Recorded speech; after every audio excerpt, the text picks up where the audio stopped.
ना. तुमच्या मनात वेगळं काही चालू आहे का? नाही म्हणजे तुम्हाला याआधी असं कधी पाहिलं नाही ना, म्हणून विचारलं. माफ करा हं. गैरसमज करून घेऊ नका. नाही नाही, गैरसमज कसला.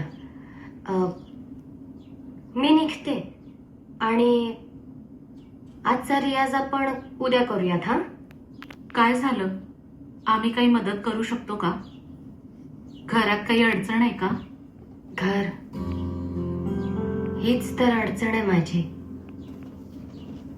म्हणजे सध्या राहायला घर नाहीये माझ्याकडे आणि स्वतःची जागा घेऊन राहू शकेन इतकी लायकी नाहीये सध्या माझी.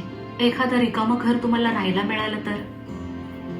म्हणजे आमचं एक घर आहे, ते रिकामच असतं, पण ते आम्हाला भाड्यानं द्यायचं नाहीये. त्या घराचं घर पण आम्हाला टिकवायचंय आणि आम्हाला असं वाटतं की ते तुम्ही टिकवाल.